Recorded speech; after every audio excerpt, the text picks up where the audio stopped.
We got fact or fiction. Help me, Obi-Wan Rajiv. I need some hope.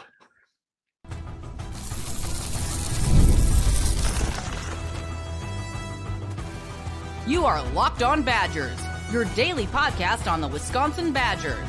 Part of the Locked On Podcast Network, your team every day. What is going on, Badger fans? Welcome to Locked On Badgers, your team every single day, part of the Locked On Podcast Network. I'm your host, Ryan Haynes. Thank you for being an everydayer, making this one of your first listens. Thank you for spending a little bit of your incredible time with us, humbling and amazing as always. Today's episode is brought to you by Mazda. Like every single player, Mazda sweats every detail because when you make every move count, pulling off the unexpected is only the beginning. Stay tuned later for highlights in this week's Moving the Game Forward, Mazda Move and Be Moved. Also want to talk to you about really quick, a little bit before we get started. Locked On, we're having our annual meetup event. It's the Iowa game.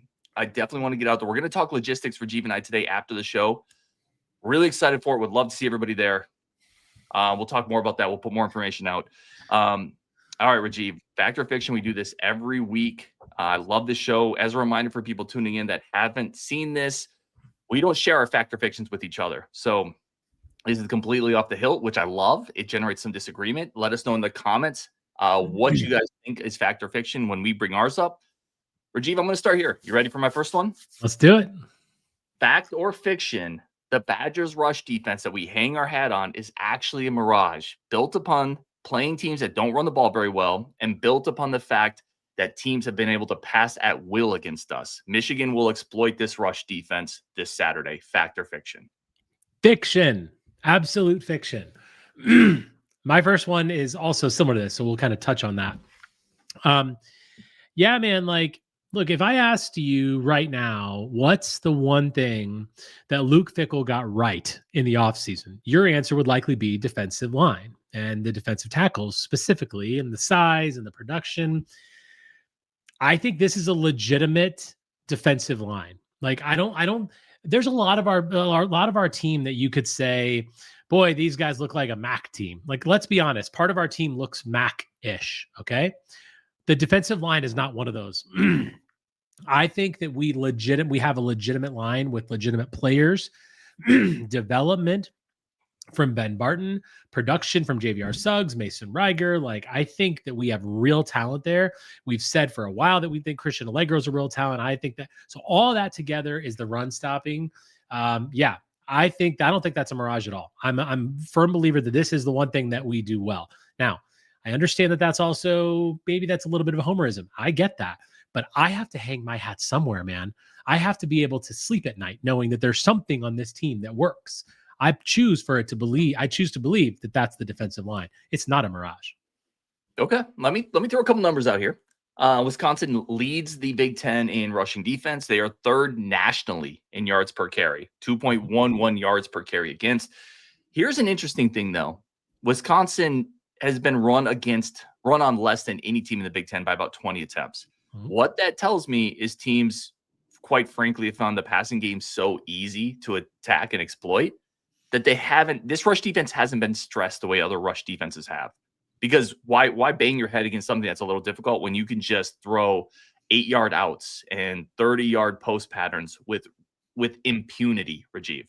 So I do kind of wonder if part of this is because teams haven't actually had to test this rush defense. Or you could look at it the other way and say teams haven't been successful running the ball, so all they can do is pass. Now, they've been successful passing it, but they're not going to try anymore because we're stopping it. So I would reframe what you said and just turn it the other way. I think that's a valid way. You could look at it both ways.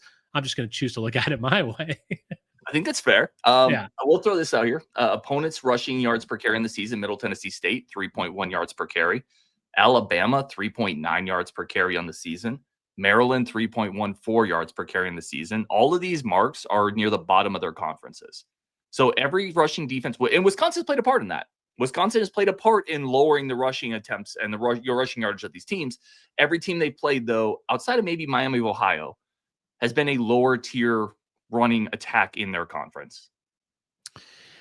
Yeah, I mean, Alabama's played us and Georgia in that 4-game span, and Florida State. So they've had they played really good defenses too, or really good run defenses at least. So I think Alabama's numbers are a little bit skewed. If they played a schedule that some other teams have played, I think they would have different numbers. I'm gonna piggyback this into my first one, which is Justice Haynes is averaging 8.1 yards per carry and 134 yards a game. He has not been held under 100 yards. So my factor fiction, which I think I know where you're going with this, is Wisconsin holds him to under 100 yards. Fiction. Hard fiction. Now, I will say this, though. So let me loop it back in my last one, and I love where this is going. I actually agree with you. I also think, and the reason I brought that question up first is I had several comments on shows this week that said, I think you're overestimating the rush defense. Who have we played? Who have we tried to run? Who has tried to run the ball against us? I actually agree with you. I do think the rushing defense is legit. I don't think 4 weeks into the season you're giving up 2.1 yards per carry, and I don't think you can smoke and mirror that for 4 weeks. So I actually agree with you on the first one. I'm gonna say fiction on the second one, and I guess I don't know exactly where you're going with this. I think they limit Michigan's running game. I don't think that keeps Justice Hayes under 100. I think at some point he's going to bust one. I do think this is a game where potentially the offense has issues controlling the ball, and maybe Wisconsin's defense, while starting out strong against the run, starts to wear down as that game goes on. It gets longer. Michigan sustains drives. Give me Justice Hayes, not in a great game, not 8 yards per carry, but like 120 yards, 5.5 yards per carry, something like that. He's really good. He is really good. Yeah, I think it's fact. I think we do keep him to under 100 yards partially because I believe the defense is really good, and partially to your point, they don't need to feed it to him as much. So I think that I think Underwood's going to get a lot of carries. I think Underwood's going to kind of pick us apart at times, and he has the ability to do that. Now, would it surprise me if they just went off and ran the ball? No, but I really do believe this is something we got right, and we got a lot of things wrong. But this is one of those areas where I think we're going to, as you texted me the other day, we're going to gum it up a little bit. It's going to be a tough battle for them. They're not going to just run at will because no team has done that against us. And Alabama is I know Alabama is maybe not, they're not the Alabama rushing attack of old, but it's still Alabama. Those athletes on the offensive line are better than our athletes. There's no doubt about that. So I think that there is something here. So I think it's fact. I think we hold them under 100 yards. Okay, I love it. And listen, that's the game script to winning this game or keeping it close. You have to. Wisconsin cannot let Michigan run the ball on them because they're going to lose in other facets of this game. So, I mean, if that happens, it's bad. But Bull Dragon put it down there. If Michigan runs on us, they win by 40. Yep. That's 100% accurate. All right, so our first two kind of intertwined. So let's kick it to you for your next one that kind of breaks from this discussion point. Yeah. Okay. So fact or fiction? Peak Wisconsin Jonathan Taylor, not necessarily Colts Jonathan Taylor, who is incredible, by the way, best running back in football. Peak Wisconsin Jonathan Taylor inserted into this team with this line gets 1,000 yards this season. Great one. That is an awesome one. 1,000 yards this season. I don't think so. That's crazy. That's crazy to me because we were all witnesses to how great Jonathan Taylor is. We were all witnesses to how incredible the power speed blend was. Dude, I just don't know. I don't think I'll say this. If this is the line you get for the rest of the year, then I don't think so. I think the line is just that bad that peak Jonathan Taylor is still not breaking 2 tackles every carry. Yeah, so I went back and forth on this a little bit in my head. I think it's fact. I think he does get 1,000 yards. I don't think he gets 1,500 or 2,000 or 1,600, which he had with us, but I think it's 1,000 because I guess my point behind this is that I'm not overly enthralled and impressed with our running back so far. I know they haven't had the chances. I know they haven't had a line. I get that. But at the end of the day, at some point, you'd think they'd break something. They'd find one way to break a tackle. They've been in space with one guy to beat or a couple. They've been in. I'm not saying they've had a ton of opportunities, but they've had opportunities to make a guy miss and to break something 30, 40 yards. That hasn't happened. And I think Jonathan Taylor does that. My point is, I think Jonathan Taylor's on a different level. And I think most typical Badger running backs are on a different level than these guys right now. I don't think Jones and Dupree have played that well. I know there's talent. I know there's a lot of upside, and I expect that to happen over the next couple of years. But right now, I don't think we're seeing out of them what we thought, even given the line that we have. I do think Jonathan Taylor would have got 1,000 yards behind this line. I think everything you said there is pretty truthful. I agree with you. I don't think these running backs have played as well as we expected them to. But I still, every time I go back and watch all 22, I find myself more forgiving of the running backs. Every single time, my gut reaction is, gosh, I wish they would bounce it out a little bit more. They should break. And then I go back and watch it, and there are plays where they are engulfed by two people in the backfield. And then you also have to consider Jonathan Taylor didn't play the schedule. Like, this offensive line with the schedule Jonathan Taylor played is different. This offensive line with this schedule, he's going to be running against Bama, Michigan, Iowa, Ohio State, Oregon. Those teams have athletes that would match Jonathan Taylor. He's not running against Northwestern, Rutgers, Purdue, Indiana, Illinois. It's different, man. And I think that level of athlete with just how bad this offensive line has been. And I love Jonathan Taylor as much as anybody. I have a framed autographed card of him in a Wisconsin jersey sitting right next to me on the wall. But I just don't think the offensive line is good enough, man, even for Jonathan Taylor to get to 1,000. Yeah, I mean, boy, you make good points. I think it's very fair because of the schedule, but I still just feel like he had innate talent. And I know some people in the comments saying Melvin Gordon could have. I agree with that too. I think Melvin Gordon and Jonathan Taylor are the two Badger running backs that stick with me more than anybody else. Obviously Taylor because he's on my NFL team as well, but like different level of talent, just different level of talent. We don't have that level of talent on this roster. Yeah, I 100% agree there. And a couple people agree with you here as well. Chad says fact. Turin says yes, easy. Sorensen says Gordon could. Isaiah says I don't think so. Yeah. Bo Dragon says Barry Sanders going to get 1,000 behind the offensive line.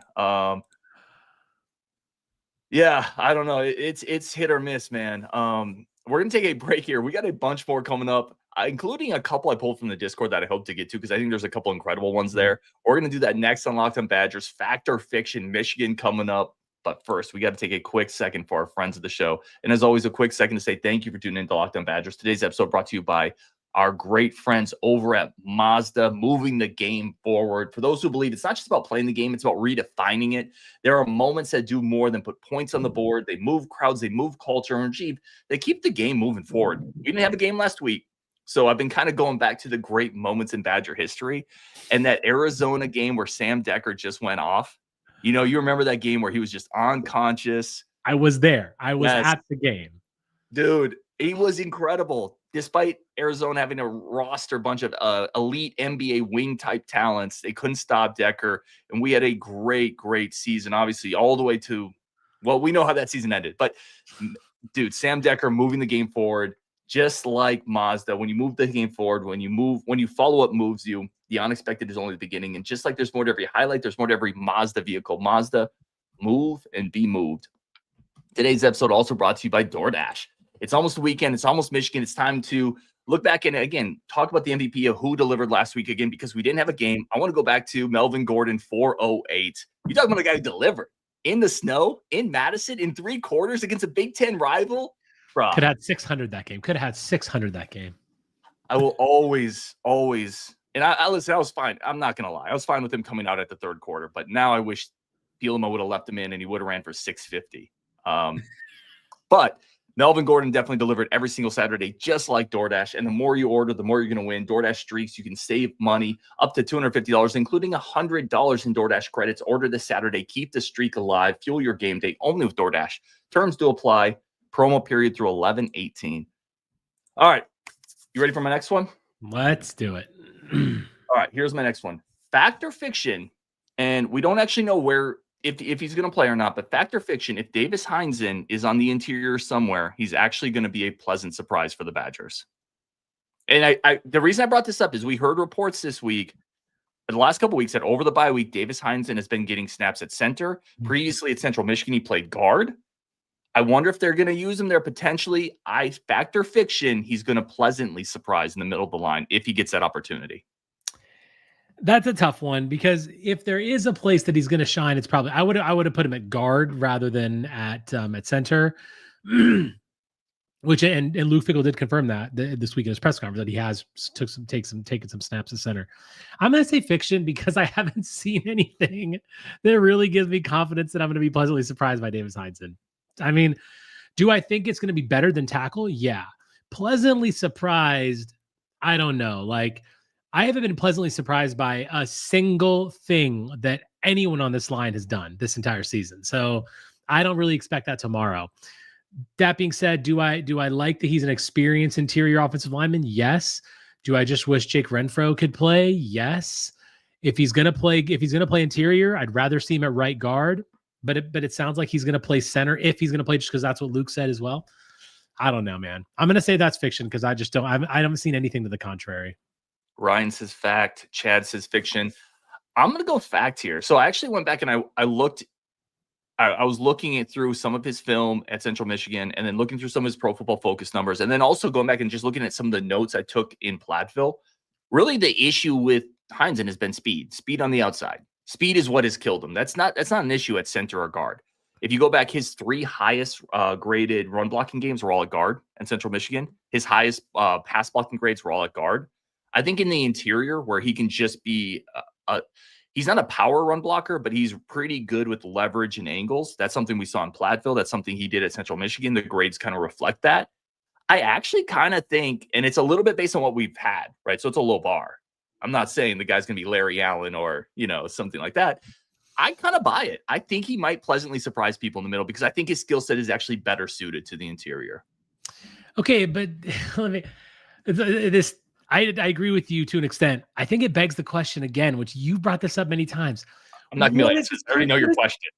What is the coaching staff doing? Like, why are they not like seeing this and making that move earlier in the season? Like, because you're right, he could be really good on the interior, and then it's going to be like, so why did Kerry Kadonko come in there again? Why are we starting 3 redshirt freshmen? Like, I mean, what? I hope it works, but it's all. But part of me is going to be like, well, why did you do this 3 weeks ago? I knew as you were answering the question, I would not be able to answer it because I don't know. Like, I said at the beginning, bro, like, put him on the middle, put him on the inside. You can't have. So I have no good answers for that. It does seem like this staff at times is just always a step behind, and I don't have an answer for that. It does make you question every move at this point. We were talking before the show a little bit. God. They haven't built up a lot of credibility. Yeah, nope. Accountability, whatever you would call Nothing. it. So I don't have an answer for that. I still think it could be pleasantly surprising, which would only, by the way, follow-on question to this, would that almost piss you off more? Yes. He goes in there and he's like because I'm never going to forgive them for what happened against Maryland. I'm never going to forget. Like, that was just an awful game that we did not need to watch. And like, yeah, I mean, look, if it gets us moving in the right direction, I'll take it. I'll take it all day. And if he plays center or guard tomorrow, great. And if he's good at it, great. But it just also goes back to the fact that there has not been any consistency on this line, which, I mean, consistency is what's going to make this running game better. But at the end of the day, you have to put your best players in the right spots. I mean, there's just so many question marks. I feel like the staff is just chasing shadows, man. It's just constantly like, okay, going here, plug that hole, plug this hole, do this, chase that. I mean, it's just always, you said it right there, step behind. I don't know, man. I mean, it's really frustrating to think about how bad this line has been, but I will take whatever we can get. I will take anything positive. So if that's Davis Hines playing center, then let's do it.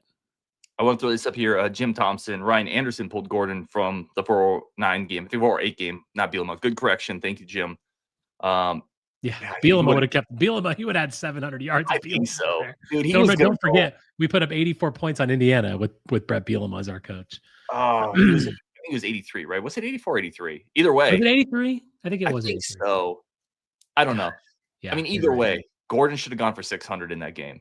But yeah, I mean, I do really think that like there's just so much frustration, and that's where this is all coming from, right? I mean, it's that would be great if Hines worked out, but all we're doing is second guessing everything this staff does. And listen, the first time someone blows by him, everyone's going to be up in arms, be like, what are you doing here? Put Corey back in there. I don't know what Renfro's situation is. I feel like I haven't heard a peep on when Renfro's health. It's been so silent, which maybe that means he's going to play. That'd be great. But I mean, I don't know, man. It's just like at some point we've got to have healthy players and some consistent line play. And it just doesn't look like it's happening. Yeah, that is well said. I want to take one more quick break, come back. Rajiv, you got the next one coming up. We got a bunch more fact or fiction for you, plus some of your comments in the chat. I've already started a couple. Rajiv, if you see anyone, US Star as well. We'll get to some of those as well. But first, a quick second for our new friends of the show over at Peloton. This is an awesome company, man. Peloton is shaping the future of fitness with the brand new Peloton Cross Training Tread Plus. And maybe some Saturdays you find yourself with a little extra time this college football season and you want to work out instead of watching some college football. I don't know. Maybe some Badger fans are in that spot. Peloton will be here for you if you want to do that. Work on your body, your image, yourself a little bit. Peloton is an incredible tool for this. Right now, whether you're running, lifting, cross-training, Peloton has you covered. This is training reimagined. Peloton is built for breakthroughs with tools to help you plan, stay motivated, and reach peak performance. The swivel screen is a game changer. Right now, you can go from running on the Tread Plus to strength training without missing a beat. So let yourself run, lift, flex, push forward. Let's do it together. Let's get in better shape, Badger fans, together. Explore the new Peloton Cross Training Tread Plus today, only at onepeloton.com. Today's episode also also brought to you by our great friends over at Gametime. Rajiv, if you need any type of tickets to any type of event, there's not Gametime. Hey, the price you see is what you pay. How many sites just in general have you gone to where you pick a service, you're like, this is what I want, and then there's like surcharge, tax, luxury cost, 50% more than you thought it was going to be. Crazy. Gametime has got you covered. What you see is what you're going to pay. Great inventory tickets. You can get pictures of the seats before you sit down. Flash deals, so sometimes it's even cheaper right before it happens. Tickets delivered to your email before you get to wherever you're going. It's incredible. Right now, take the guesswork out of buying tickets with Gametime. Download the Gametime app, create an account, use code LOCKEDONCollege for $20 off your first purchase. Terms to apply. Again, that's promo code LOCKEDONCOLLEGE for $20 off. Swipe, tap, ticket, go. Download Gametime today. All right, buddy. Hit me with your next one. Let's go. Okay. I have a football one and a basketball one. I'm going to save the basketball one for a minute because I think it's a good one, but I'm going to go football first. Okay. Fact or fiction? Mike Tressel needs to become very blitz heavy, even though it increases the opportunity for explosives against us, to create havoc and give ourselves a real shot. 100% fact. I don't know if you mean, do you mean specifically this game or the rest of the season? This game specifically, against Bryce Underwood, we need to really attack and blitz a lot because he's a true freshman, basically. 100%. So I actually talked about something similar on a show earlier this week. I forget who I was with, but I was saying this is a game where you put 12 in the box and see if the referee calls the penalty. Maybe you can sneak a play out of there. I'm telling you, Michigan doesn't have great receivers. That is maybe the one spot you look at their team and they don't threaten you the way other teams on this roster or the schedule are going to. You have a freshman quarterback and a dominant run game. To me, it's not even really about blitzing for Underwood. It's run blitzes. It's attacking the edges where they like to get. It is bringing two linebackers in the A gap to force them to bounce it out. It is chaos, havoc, blitzing, safeties in the box, and doggone it, if you get beat one-on-one on the edge, you get beat one-on-one on the edge. What you cannot do is get nickel and dime down the field by Michigan running the ball and having two safeties 15 yards off. So 100% fact. Yeah, totally agree. And the reason I bring this up is because it's one of the first things that I'm watching for tomorrow. And that's going to really, really piss me off if I don't see it. Because if I see just us trying to, part of my thinking is that, okay, if we can stop the run, if we can effectively do that on passing downs, we're going to, our cornerbacks have been getting burned. We need to play more of a shell. We need to keep it in front of us. We need to play more zone, maybe bend but don't break. That's what I'm worried about. I do not want that. I want us to wreak havoc in Ann Arbor because guess what? People are projecting us to win 2 or 3 games for this entire season. You got nothing to lose, Luke. You got nothing to lose, Mike. This is it. You've got nothing to lose. Go out there and give it everything we can, which is why we need to run the ball. We need to stop the run, and we need to blitz. Bryce Underwood is still a true freshman, okay? Yes, he's talented. Yes, he's really good. You mentioned it. I've heard of it from other Michigan guys as well. The receivers are definitely a weak point. This is the problem for them. They rely so heavily on Justice Haynes and for that matter, Bryce Underwood's capabilities, creativity, but you've got to make it difficult on him. But if you're going to do this, you've got to maintain your gap discipline. You've got to set the edges. You can blitz, but you can't let him escape and just all of a sudden find his way through the line and not keep your discipline. You've got to stay disciplined enough to make those tackles stay in your lanes. But yeah, we've got to wreak havoc, man. I just want to see us put some fear into Michigan tomorrow. Yeah, I would say too, to your point, yes, you have to stay gap. But listen, you're going to give up a gapper at some point. If you're playing Michigan and you're being aggressive, you're blitzing, don't let that scare you out of what you're trying to do. Yeah. He's a 5-star quarterback. He's really good. I had a Michigan guy come on the show and compare him to, he's like a Vince Young type. Like he's going to break a couple. Stay after it. Like don't let that back you off. So I 100% agree. Yeah. Bo Dragon says they don't have the players to wreak havoc. Fair point, but I think we do in some. I think Christian Allegro can wreak havoc. I think Mason Post has been getting a lot of buzz this week about, how he's been practicing. I'm sure he can be in there a little more. We know that Cheeks and Reiger can wreak havoc. Like they created some problems, not a lot, but some problems for Alabama. So we have to be able to lean into that a little bit. Bo also says if you blitz Underwood, he'll run for 200 yards. Maybe. I mean, maybe. Give us a chance, but give us a chance, because if you don't blitz him, you're not winning. Period. End of discussion. There's no chance for winning. I like this comment from Robert, and it's always fair to bring up the counterpoints to whatever we say. Robert says, let's blitz when our DBs already can't guard receivers. Makes sense. Listen, it's a fair counter. I'll say this. There's in some things in life, you don't have a perfect answer, right? Like in something, when I got carjacked in Jacksonville, I was stranded down there. I didn't have a perfect answer. I ended up hitchhiking with a guy who ended up being in a gang. It wasn't a great answer that I had. My point is, sometimes in life, you got to do the best you can with what you have. And I think the best you can with what you have is to lean on your rush defense and try to take advantage of a young quarterback. And I think that is by causing chaos and blitzing. I think one thing we have to Robert's point, one thing that's not being talked about enough, I think, is that the Zachman not being in the game is so impactful to this defense. Like, I mean, I feel like it kind of went under the radar. So everyone's been talking so much about the offense and the offensive line, like Zachman being in a boot and using one of those like little stroller things. Like, yikes, man. I mean, we need that guy. He had 2 picks the first week. Like, I'm not saying he's going to get 2 picks against Michigan, but he's an extremely experienced defender who's been the leader of this defense. So you can't understate that. So maybe that will also make Tressel feel like he needs to stay back a bit. Can I tell you one thing I just thought of? This staff. So that's a really good point with Zachman, but this staff has to figure out a way where one injury doesn't derail everything. 100%. You lose one offensive lineman and it's like, oh gosh, we lost Kevin Haywood. Now we can't do anything. You lose a Billy Edwards and your backup quarterback can't do anything. You lose a Preston Zachman and it's like our safeties are giving up 50-yard bombs before halftime. You got to build depth, man. This team, you're going to have injuries. And I know you're not saying that's an excuse. I'm saying, like, you got to have depth. You're right, Zachman hurts. It shouldn't hurt this much, right? Yeah. This team needs to get better at building that depth out. All right, let me give you my last football one, because I got one basketball one as well. And then there was a couple from the chat/Discord I wanted to quickly at least get into. Fact or fiction, this game is over by halftime. Oh, gosh. I had a feeling you were going to ask something like this.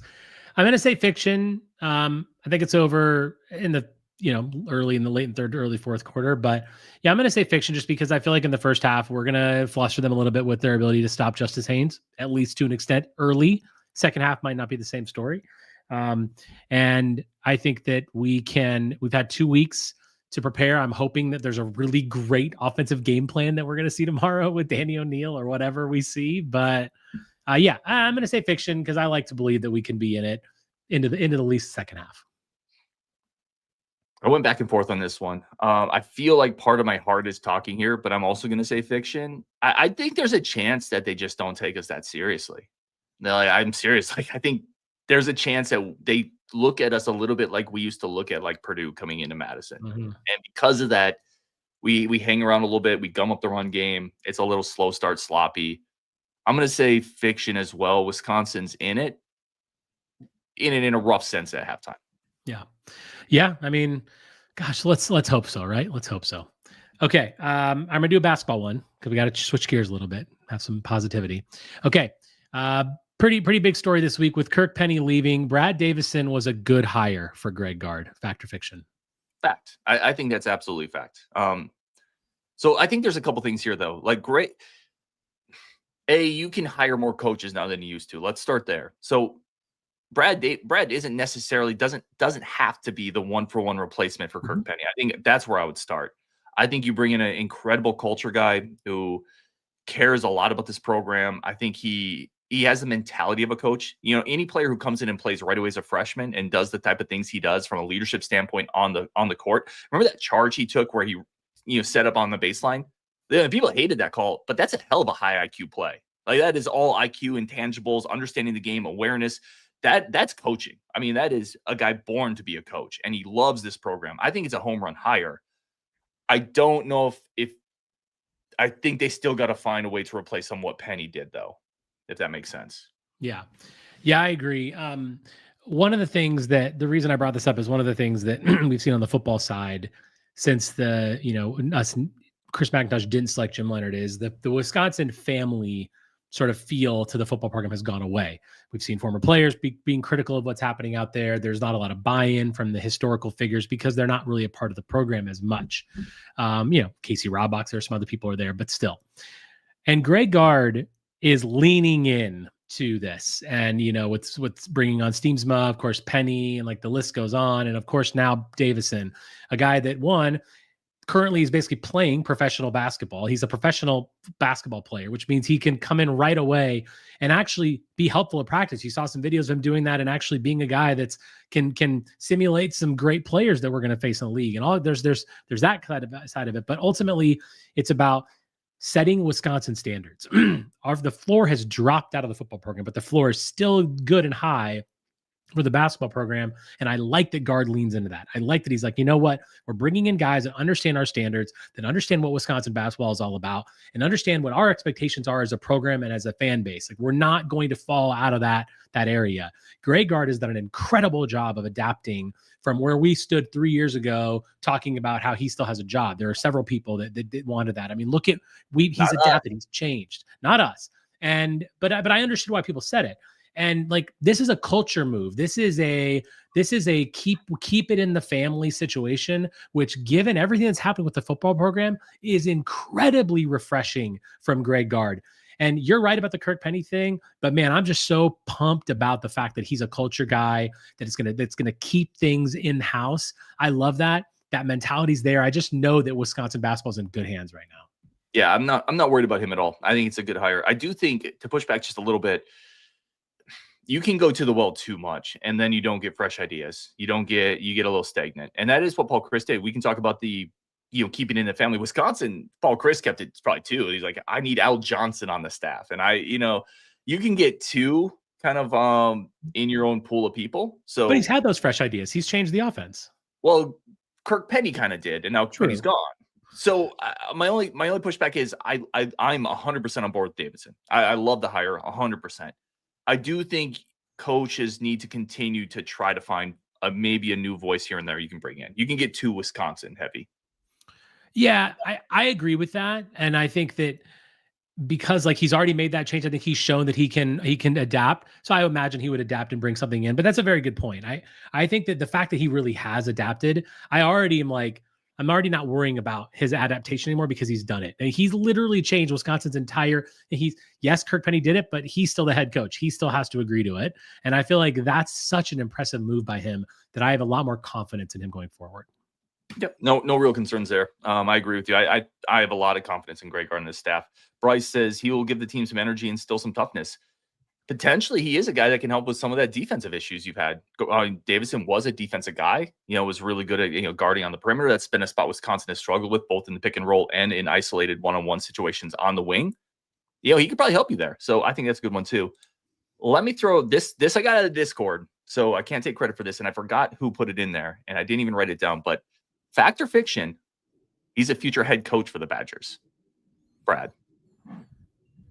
I mean, probably, I don't know. I would say fiction just because I need to see it more from him. Like, I can see on the surface as far as like his sort of like demeanor and the way that he carries himself, and like, could he be a gritty Wisconsin coach? Absolutely. I could see that. But I feel like there's a lot of guys in the way there. I feel like Joe Krabbenhoft is probably a guy I would say before Brad Davison that would hit that line. And then you have other people in line. So I would say fiction officially, but it wouldn't surprise me one bit down the line a ways. I went fact because I actually think he fits the mold of like the next Wisconsin head coach. And it would be Krabbenhoft. That's the first guy I thought of. Somebody posed this question to me. I said, well, Joe. And then I got to thinking, I think Gard is like another 10 probably years of coaching left. I just kind of wonder if Krabbenhoft is going to get an opportunity somewhere first. And maybe he doesn't. And maybe he is the guy in waiting. I think we all kind of know that without being told that. But maybe eventually you're like, man, I'm going to go get a job somewhere. And then Davidson is like the next guy in line. He becomes like the Jim Leonhard version who maybe should have got the football job, right? So It's a long ways off. It's fun to think about. I went fact on that one. I think ultimately, like the Kravinoff thing, I don't think he's going to go anywhere else because he would have already done that. Like he's been the next guy for like the Greg Gard's entire time. Like maybe 6-7 years, he's been like the next guy. I feel like he would have gone somewhere by now. Robert Sorensen points out Stephen Crowl will be missed. We cannot have a basketball conversation without me saying those words. I agree. Believe it. A couple other ones in here. These were from the Discord. We'll do these kind of quickly. Yeah. Fact or fiction from Pilprin? Billy Edwards should consider redshirting. If he's not 100%, absolute fact, man. Like, yeah, like if he can get back to full health, then let's see what he can do because I'm very excited about him. But if he can't, then give yourself another year to potentially impress some NFL scouts. Let me tack on an add-on to this question. Fact or fiction? He should consider redshirting. ... And the Badgers should still be interested in him next year. Yeah, I mean, I would want him to stay, and I'd want him to have a full year of healthy play with Jeff Grimes because I don't think Jeff Grimes is going anywhere. And I think that I want Billy Edwards to play a full season. I'm a huge believer in Billy Edwards, and I want him to be here. I think this is a hard fiction for me. I feel like Billy Edwards is almost, and please don't take any offense to this. I'm trying to think of the best way to word this. He's almost ballooned in your head to this version of Billy Edwards that has never existed in reality. This was not like the cream of the transfer portal crop from quarterbacks. He was a 15 touchdown, 9 pick guy at Maryland. And I feel like the idea of him in your head has almost gotten a little, because here's why I would say fiction.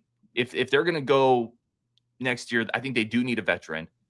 We'd be talking about a quarterback who just missed the entire year with a knee injury.